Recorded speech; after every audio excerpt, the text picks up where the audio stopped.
Half yearly exams में 90% बच्चे ऐसा पेपर अटेम्प्ट करेंगे जो बिल्कुल एवरेज पेपर होता है, जिसमें बच्चे आंसर जानते हुए भी ऐसे आंसर्स लिख करके आते हैं जिसमें नंबर नहीं मिलते, जो सीबीएसई मार्किंग स्कीम को फॉलो नहीं करते, जिन्हें पता नहीं होता कि कितने मार्क्स में कितना लिख करके आना है कि पूरे नंबर मिले, ठीक है। और फिर होता है बेटा टॉपर्स का तरीके आंसर लिखना। ये देखो, ये पूरा टॉपर्स का पैटर्न है आंसर लिखने का, जो प्रॉपर मार्किंग स्कीम फॉलो करते हैं, ब्लूप्रिंट फॉलो करते हैं, टाइम प्रॉपर्ली मैनेज करते हैं, क्योंकि बेटा प्रेजेंटेशन मैटर करती है और टीचर्स आपको प्रेजेंटेशन के नंबर देते हैं। तो हाफ ईयरली में ही ये चीजें आप सीख जाओ और बोर्ड एग्जाम तक परफेक्ट हो जाओ। इसीलिए मैं आज आपको सजेशंस दूंगी सारे सब्जेक्ट्स के, मैथ्स, साइंस, सोशल, इंग्लिश, कि कैसे आपको पेपर अटेम्प्ट करना है। वीडियो थोड़ा डिटेल होगा, ध्यान से देखना, लेकिन मैं आपको किसी पेपर पे लिख के दे सकती हूँ। जो बातें मैं आपको बताने वाली हूँ वो बहुत बहुत बहुत ज्यादा इंपॉर्टेंट है। ये सारे सीबीएसई रैंकर्स की नोटबुक है और मैं एक एक करके आपको बताऊंगी, तो आप ध्यान से सारी बातों को सुनेंगे और इससे पहले आप ये जरूर लिख देंगे कि आपका हाफ ईयरली एग्जाम कब होने वाला है। और सारे बच्चे, ये जो मैं आंसर्स आपको दिखा रही हूं, हर एक सब्जेक्ट का एक एक आंसर अटेम्प्ट करके मुझे जरूर से आप टेलीग्राम, इंस्टाग्राम, ईमेल कहीं पर भी भेजेंगे। जो भी आंसर मुझे सबसे ज्यादा अच्छा लगेगा मैं वो बच्चों के साथ शेयर करूंगी ताकि वो भी देख सकें। तो मैथ से शुरू करते हैं, एक एक करके सारे सब्जेक्ट में जाएंगे। पहले मैं आपको पेपर प्रेजेंटेशन बताऊंगी, फिर टाइम मैनेजमेंट। तो पेपर प्रेजेंटेशन बेटा देखो कि सबसे पहले तो आप हमेशा गिवन, टू फाइंड सॉल्यूशन ये जरूर से लिखेंगे। ये इंपॉर्टेंट चीजें हैं, यानी कि क्या वैल्यू दे रखी है, क्या आपको निकालना है और क्या सॉल्व करना है, ये सारे टॉपर बच्चे आपको करते हुए दिखेंगे। तो ये होगी आपकी पहली चीज, ठीक है। दूसरा, जब भी इक्वेशन बनाओ तो हमेशा नंबरिंग प्रॉपर होनी चाहिए, इक्वेशन 1, इक्वेशन 2, ताकि जब आप ऐसी चीजें लिखते हो ना, एडिंग 1 and 2, तो टीचर को पता हो कि 1 इक्वेशन कौन सी है और 2 इक्वेशन कौन सी है, ठीक है। दूसरी चीज सबसे ज्यादा इंपॉर्टेंट क्या होती है कि आपको बेटा फिगर जो है वो पेंसिल से ड्रॉ करना है। ये सीबीएसई टॉपर की आंसर शीट है, उसने पेंसिल से फिगर ड्रॉ किया हुआ है प्रॉपर तरीके से। अच्छा, एक बहुत इंपॉर्टेंट चीज है जो 90% बच्चे नहीं करते। यहां पे अगर आप देखोगे, मैंने ये रेड बॉक्सेस बनाए हैं। ये रेड बॉक्सेस क्या है दीदी? बेटा ये वो स्टेप्स हैं जहां पे आपको नंबर कटता है। फॉर एग्जाम्पल यहां पे लिखा है ओपी परपेंडिकुलर टू पीआर। अब ये किसी थ्योरम के हिसाब से मैंने लिख दिया कि भैया ओपी पीआर के परपेंडिकुलर होना चाहिए। ये रीजन हमें एग्जामिनर को भी देना होता है कि ये परपेंडिकुलर किस बेसिस पे हुआ, तो क्यों हुआ, इसका रीजन ब्रैकेट में लिखा हुआ है कि the radius of a circle is perpendicular to the tangent at a point of a contact, ठीक है। ये पूरी थ्योरम है, ये हमने पूरी यहां पर इसका सेंटेंस लिखा है, तब आपको जाकर के उस स्टेप के पूरे नंबर मिलते हैं। अगर आपने कहीं पर बीपीटी थ्योरम यूज करी है तो आपको ब्रैकेट के अंदर लिखना पड़ेगा वो सारी चीज कि बाय यूजिंग बीपीटी थ्योरम, ठीक है। जैसे यहां पे हमने लिख दिया angle OPQ is equal to angle OQP, तो क्यों हुआ? क्योंकि angle opposite to equal sides are equal, ये पता है। तो ये हमें ब्रैकेट में सारे इंफॉर्मेशन ये लिखते हुए चलना है। अगर आप कभी सम कर रहे हो तो वो लिखोगे by adding angle sum property of triangle. इस तरीके से आपको सारी इंफॉर्मेशन लिखनी है। मोस्टली बच्चों के यहीं पर स्टेप्स करते हैं, आधा आधा नंबर, ठीक है। तो ये याद रखना कि हमें प्रॉपर रेफरेंस देना है। अगर हम कोई आइडेंटिटी यूज कर रहे हैं तो लिखना है by using identity this this this. तो ये सबसे ज्यादा इंपॉर्टेंट पॉइंट होता है जो आधे बच्चे मिस करते हैं। रफ वर्क के लिए एक चीज बहुत याद रखना, 90% बच्चा क्या करता है, रफ वर्क दो तरीके से हो सकते हैं। एक तो आप साइड में कर लो, एक होता है कि आप लास्ट पेज पे कर लो। पर मैं आपको हमेशा बोलूंगी कि आप रफ वर्क को साइड पेज में किया करो, बिल्कुल लास्ट पेज में किया करो। इससे होगा क्या कि पहली चीज, आपको ये जो पेज है वो पूरा क्लीन रहेगा, आपको खचड़ पचड़ नहीं होगा। दूसरा, चाहे आप साइड में करो, इसी पेज पर करो या लास्ट पेज पर करो, एक काम जरूर करना कि नंबरिंग देते चलना। फॉर एग्जांपल ये है तो यहाँ पे नंबर दे दिया कि पहला क्वेश्चन का सोल्यूशन है, ये दूसरा क्वेश्चन सॉल्व किया, ये तीसरा क्वेश्चन सॉल्व किया। क्योंकि बाई चांस बेटा अगर एरर मिस्टेक आती है तो आप रेफर तो कर सकते हो ना कि पहला क्वेश्चन मैंने सॉल्व कहां किया था, उसकी कैलकुलेशन कहां की थी। तो रैंडम कैलकुलेशन मत करना, हमेशा बॉक्सेस बना देना कि पहला क्वेश्चन का यहाँ पे सॉल्यूशन है, दूसरे क्वेश्चन का यहाँ पे, तीसरे क्वेश्चन का यहाँ पे। इससे होगा कि आपका टाइम बचेगा और आपको कैलकुलेशन को रिवाइज करने में दिक्कत नहीं होगी। आपको पता होगा कि पहला मैंने यहाँ पे सॉल्व किया तो अगर कोई कैलकुलेशन एरर है तो मेरा यहीं से ही पकड़ा जाएगा, ठीक है। अच्छा, आंसर को हमेशा बॉक्सेस में लिखो। टॉपर्स देखो सारे आंसर्स को बॉक्सेस के अंदर डाल के रखते हैं, तो इससे आपका आंसर अच्छे से निखर के आता है। तो आप जो भी आंसर आएगा उसको आप हमेशा बॉक्सेस के अंदर लिखेंगे, पता चलता रहता है। ये आपकी बेसिक चीजें हैं जो मैंने आपको बताई। टाइम मैनेजमेंट के लिए आप सिंपल तरीका अपनाना भैया। मैथ्स में पहली चीज, एमसीक्यू जहां पर भी अटेम्प्ट करते हो उसके लिए आपको स्टेप्स लिखने की जरूरत नहीं है, तो आप रफ में जाके सॉल्व कर लो एमसीक्यू, स्टेप में टाइम वेस्ट करने की जरूरत नहीं, बिल्कुल रफ मेथड से आपका आंसर करेक्ट होना चाहिए, तो डिटेल में एमसीक्यू के कोई नंबर नहीं मिलते। दूसरा, हमेशा पेपर पीछे से शुरू करो, यानी कि high weightage question, subjective question से एमसीक्यू की तरफ आओ, क्योंकि स्टार्टिंग में आपका माइंड फ्रेश रहता है। जब आप सब्जेक्टिव क्वेश्चन पहले करते हो तो फायदा क्या है कि आपके ज्यादा वेटेज वाले पहली चीज क्वेश्चन हो जाते हैं। दूसरा, काफी सारे कॉन्सेप्ट जो आपको शॉर्ट में या एमसीक्यू में देखने को मिलेंगे वो आपके रिवाइज भी हो चलते हैं, क्योंकि कई बार जो लॉन्ग क्वेश्चंस में ही मतलब आपके फॉर्मूलाज लग रहे होते हैं, थ्योरीज लग रही होती हैं, वो सेम टू सेम आपके एमसीक्यूज में भी लग रहे होते हैं, तो आपका एक तरीके से रिविजन भी हो जाता है, ठीक है। और अगर कोई क्वेश्चन नहीं हो रहा है, आप बिल्कुल वेट नहीं करेंगे, 1 मिनट 2 मिनट वेट करेंगे, उसके बाद आप नेक्स्ट क्वेश्चन स्टार्ट कर सकते हैं। और जो क्वेश्चन आप नहीं कर रहे हैं उसको कहीं पर आप अपने कॉपी में रेफरेंस के लिए लिख लेंगे कि ये क्वेश्चन मैंने नहीं किया, क्योंकि जल्दी जल्दी में कभी बच्चा भूल जाता है। एक चीज बहुत ज्यादा इंपॉर्टेंट है, स्टेशनरी हैक बताती हूँ। स्टेशनरी हैक क्या कहता है कि भाई हमको हमेशा pen pencil scale, for example compass use करोगे तो पेंसिल उसमें घर से ही अटैच करके जाओ, पूरा बैलेंस करके देख लो कि ये चल रहा है ना, वहां जाके पेंसिल लगाने में टाइम वेस्ट मत करना, मैथ्स का पेपर बहुत बड़ा होता है, ठीक है। सेम आपको जो पेंसिल है एक एक्स्ट्रा लेकर के चलो, रबर है तो 2-2 रबर रखो, ताकि आपको बार बार चीजें ढूंढने में समय बर्बाद ना करना पड़े। तो ये है आपका मैथ्स का हिसाब। अब आ जाओ साइंस के पेपर में, तो साइंस के लिए देखो सीबीएसई का जो न्यू हैक आया आपके बोर्ड एग्जाम्स के हिसाब से, आपको सेक्शन वाइज पेपर अटेम्प्ट करना है, जिसमें सेक्शन ए बायो का है, सेक्शन बी केमिस्ट्री का है, सेक्शन सी फिजिक्स का है। तो यदि बिल्कुल हिंदी निकल गई मेरी, कि अगर मान लीजिए आपका कोई बायो का क्वेश्चन है, बिल्कुल करेक्ट है, लेकिन आपने कर केमिस्ट्री सेक्शन के अंडर दिया, तो बेटा उसके लिए आपको कोई भी मार्क अलॉट नहीं होगा। तो ये चीजें आपको याद रखनी है। हाफ ईयरली में हो सकता है कि टीचर आपको लीनियंसी दें इस चीज की, पर आप अपने दिमाग में ये लेके चलना कि बोर्ड्स में तो ऐसा ही अटेम्प्ट करना पड़ता है, तो शायद स्कूल में भी ये सिस्टम हो सकता है। अच्छा, आगे चलते हैं। अब आपको सबसे पहले तो न्यूमेरिकल्स प्रॉपर्ली फॉलो करने हैं। देखो यहां पे अगर आप देखते हो, ये सीबीएसई की ब्लू मार्किंग स्कीम है, जो सीबीएसई खुद से बोर्ड के पेपर के बाद रिलीज करता है। तो यहां पे अगर आप देखते हो तो सीबीएसई ने पूरे नंबर कैसे दे रखे हैं कि गिवन क्या है, इनिशियल लेंथ क्या है, क्रॉस सेक्शनल एरिया क्या है, रेजिस्टिविटी ऑफ अ कॉपर। अब उसने स्टेप 1 में लिखा है कि कैलकुलेट द इनिशियल रेजिस्टेंस, यहां से वैल्यूज लेकर के यहां लगाई, तो सारे स्टेप के नंबर मिल रहे हैं। तो कोई भी स्टेप साइंस के न्यूमेरिकल में अगर आपने मिस किया तो आपके नंबर कट जाएंगे, चाहे कितना छोटा क्वेश्चन हो, चाहे कितने बड़े नंबर का क्वेश्चन हो, सारे वैल्यूज लिखने के बाद ही आप वैल्यूज पुट करेंगे और फाइनल आंसर को ब्रैकेट के अंदर, मतलब पूरे बॉक्स के अंदर लिखेंगे, और यूनिट जरूर से लिखेंगे कि कौन सी यूनिट है, ओम है, क्या है। तो ये देखो पूरा स्टेप फॉलो किया है उसने। देखो इन द गिवन सर्किट लिखा हुआ है, उसने पूरा लिखा है, लेट R1 10 ओम, R2 15 ओम, R3 60 ओम, R4 40 ओम। अब वो जैसे सबको R1 एंड R2 क्या है, पैरेलल है, तो अब उसको फॉर्मूला लगा रहे, तो उसने लिखा भी है पहले कि R1 एंड R2 पैरेलल है, इसीलिए 1/R1 प्लस 1/R2 का क्या हो जाएगा, जो भी उसने कैपेसिटेंस निकालनी होगी वो सारी निकाल रहा है, रेजिस्टिविटी निकालनी होगी वो निकाल रहा है। तो पूरा ये आपको मेरे बच्चे डिटेल में लिखना है, आप ये खुद से कुछ भी अज्यूम नहीं करेंगे, ऐसे आपको अटेम्प्ट करके आना है पेपर, ठीक है। अच्छा, कोई भी डायग्राम आप पेन से नहीं बनाएंगे। दूसरा, जो भी डायग्राम के स्टेप्स हैं, जैसे आपने पहला स्टेप ये है, दूसरा ये है, तीसरा ये है, तो हर एक स्टेप की प्रॉपर लेबलिंग आपको करनी ही है, और साथ में ये एज अ होल पूरे डायग्राम का क्या नाम है वो आपको जरूर लिखना है। जैसे यहाँ पे टॉपर ने लिखा है डायग्राम बडिंग इन हाइड्रा, तो ये आपको जरूर लिख के आना है कि ये पूरा डायग्राम है किस चीज का। एक होता है कि लेबल करके आ जाना, आपने भैया डाइजेस्टिव सिस्टम का डायग्राम बनाया, आपने सारा प्रॉपर्ली लेबल कर दिया, लेकिन एज अ होल डायग्राम का नाम लिखना भी जरूरी है। उसमें भी टीचर आधे नंबर काट लेते हैं कि वो डायग्राम है किस चीज का, पूरा लिखोगे आपके डाइजेस्टिव सिस्टम का है। दूसरी चीज, कहीं पर भी रैंडम लेबलिंग नहीं करनी है कि भाई यहीं से पेन निकाल दिया और लिख दिया, नंबर नहीं मिलेंगे। लेबल आपको प्रॉपर याद करके जाना है, कौन सा पॉइंट कहां से है उसको वहीं से एरो करके आपको प्रॉपरली लेबलिंग करनी है, ठीक है। डायग्राम पेंसिल से बनाओ, प्रॉपर लेबलिंग करो और डायग्राम का नेम लिखो, ये सबसे ज्यादा इंपॉर्टेंट है। अच्छा, हमेशा एक आंसर खत्म होता है आपका तो 2 लाइन हमेशा छोड़ के रखो। क्यों? बाई चांस बेटा कभी आपके पास कोई क्वेश्चन है जो आपको लगा बाद में गलत हो गया। तो जब आंसर शीट के बीच में स्पेस होता है ना, तो आप चीजें ऐड कर सकते हो। तो या तो लाइन ड्रॉ कर दो या फिर 2 लाइन छोड़ दो, ठीक है।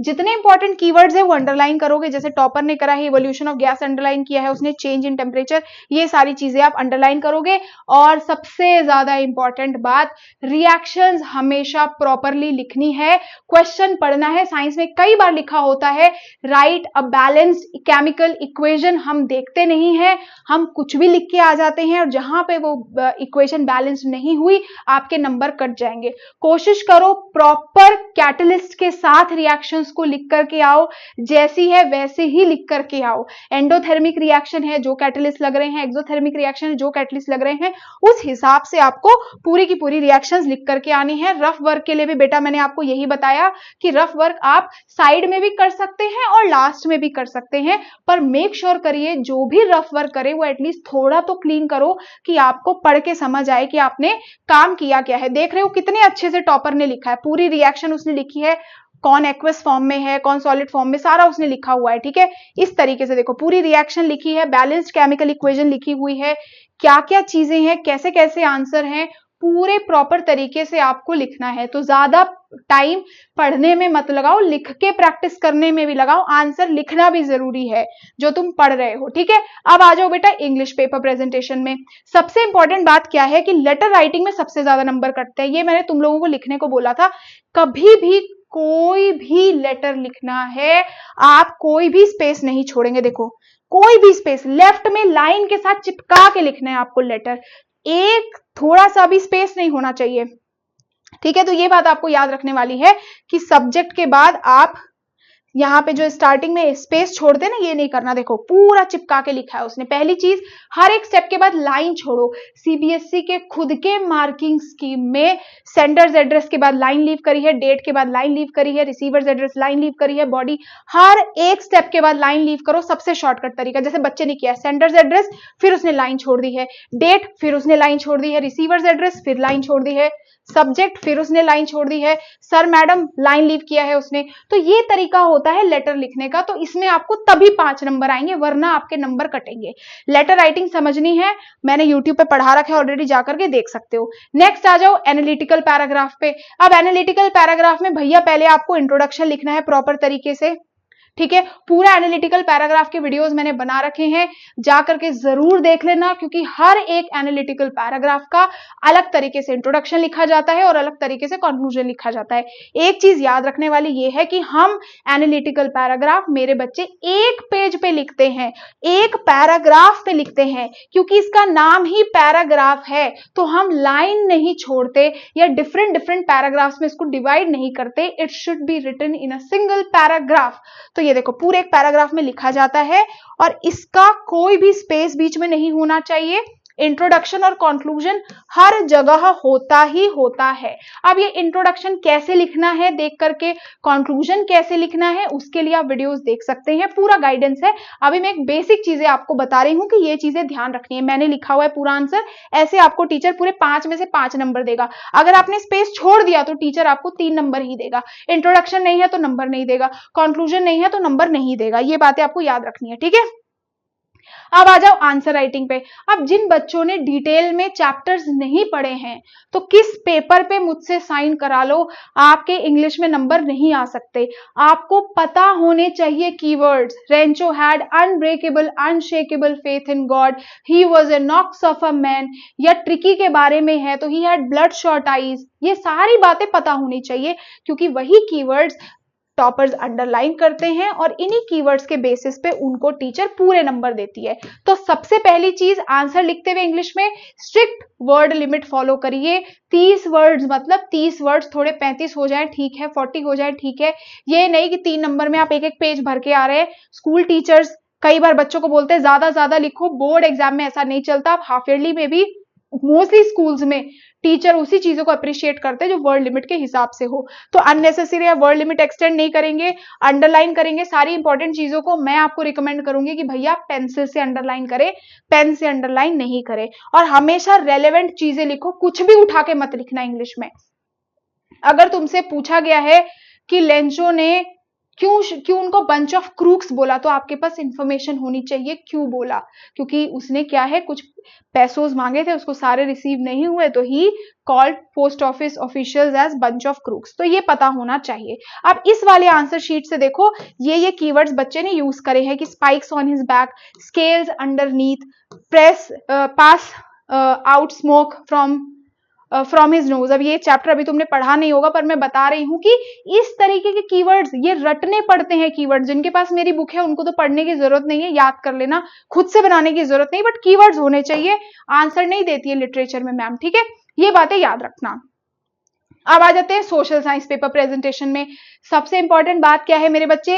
नेम्स हमेशा अंडरलाइन करके आइए। गसिप मजीनी है, गसिप गरीबाल्दी है, ये नेम्स आपको पता होने चाहिए और इनकी स्पेलिंग ठीक होनी चाहिए। और जहां जहां पे आप इनको यूज करते हैं, try to always underline these names. अच्छा, डेट्स जो भी हैं हमेशा कोशिश करो ब्रैकेट्स में लिख दो, इससे डेट्स अलग दिख जाती हैं और आपके लिए भी डेट्स रीचेक करना इजी हो जाता है।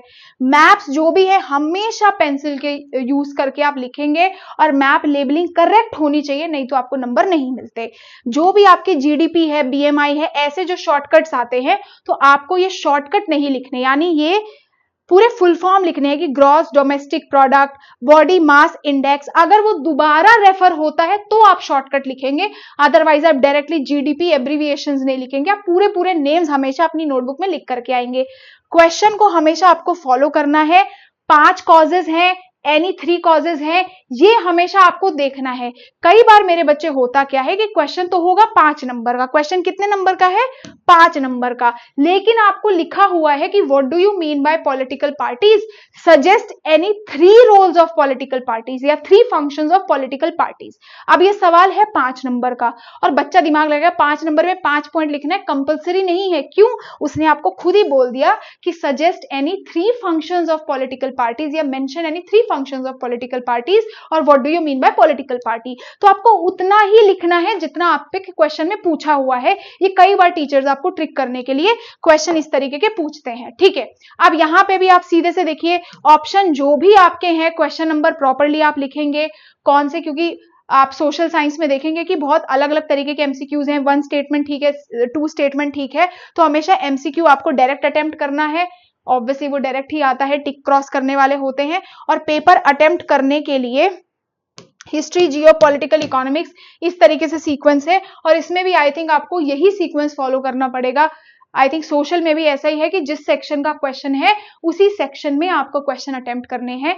बाकी आप अपने टीचर से जरूर पूछिए हाफ ईयरली में कि क्या आपके लिए बोर्ड, वैसे तो बोर्ड पैटर्न से ही आपका पेपर बनना चाहिए ताकि आपके बोर्ड्स के लिए भी प्रैक्टिस हो, ठीक है। देखो ये एक आंसर है, ये सीबीएसई की खुद की मार्किंग स्कीम है लास्ट ईयर की। तो इसमें देखो इसने क्या किया है, political party important role play करती है, उसके बाद इसने 6 फंक्शंस लिखे हैं और नीचे यहां पे लिखा हुआ है एनी 5 पॉइंट्स।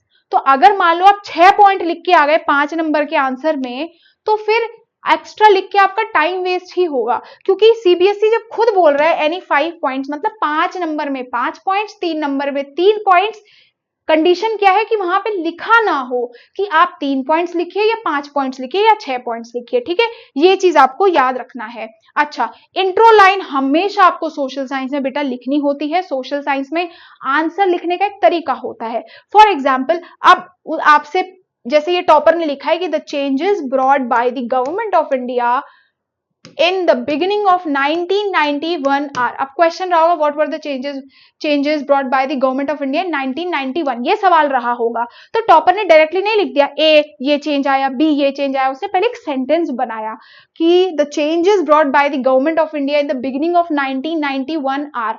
तो अब एक क्वेश्चन फ्रेमिंग, एक आंसर फ्रेमिंग करी, उसके बाद उसने 3 पॉइंट्स यहां पर लिखे और इंपॉर्टेंट कीवर्ड्स को हाईलाइट किया। तो हमेशा याद रखो कि इंट्रो लाइन जरूर से लिखो। फॉर एग्जाम्पल आपसे पूछ ले what are the functions of political parties, तो आप डायरेक्टली मत लिख दो 1 2 3 4 पहला फंक्शन, दूसरा, तीसरा, चौथा। नो, आप लिखोगे देयर आर डिफरेंट या फिर the different functions of political parties are as follows, फिर 1 2 3 4 इस तरीके से आप लिख करके एक्सप्लेन करेंगे। अच्छा, बहुत इंपॉर्टेंट बात यह है कि सोशल साइंस में आंसर राइटिंग बहुत मैटर करती है। तो जहां पर भी आपसे डिफरेंस वाले क्वेश्चंस पूछे जाते हैं, ऑर्गेनाइज सेक्टर, अनऑर्गेनाइज सेक्टर, तो ऐसे नहीं लिखेंगे कि organise sector 4 point, unorganise sector 4 point.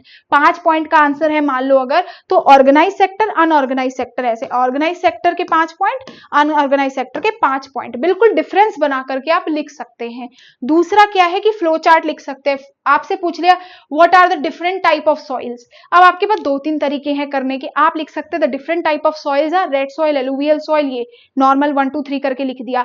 एक है कि आपने फ्लो चार्ट बना दिया कि different type of soils, red soil, alluvial soil, black soil, yellow soil, इस तरीके से आपने यहाँ पे लिखा और उसके बाद नीचे एक्सप्लेन किया। तो टीचर के लिए विजुअली अट्रैक्टिव हो गया आपका आंसर और आपको नंबर ज्यादा मिलेंगे और आपका भी टाइम बच गया। तो ये भी बेटा आप कर सकते हैं, जहां जहां पे आपको लगता है कि टेबल बन सकती है, चीजें बन सकती है, वो आप जरूर करिए। यहाँ पे भी इस आंसर में भी देखो उसने क्या लिखा, suggestions for creating additional employment are, तो इंट्रो लाइन हमेशा ऐड करनी है। ऑर्गेनाइज अनऑर्गेनाइज ने पूछ लिया आपसे कि डिफरेंस बताओ, तो आप लिखोगे the difference between organise and unorganise sector are as follows, तो 2 पॉइंट बन गए। Different types of soils are given below, और फिर आपने अलग अलग, तो ये इंट्रो लाइन हमेशा आपको लिखनी है ज्यादा नंबर लेने के लिए। तो इस तरीके से मैंने आपको सारे सब्जेक्ट्स के बेसिक पेपर प्रेजेंटेशन हैक्स बता दिए। जरूर से आपको कोई भी प्रॉब्लम है पेपर प्रेजेंटेशन रिलेटेड तो मुझे जरूर से बताना,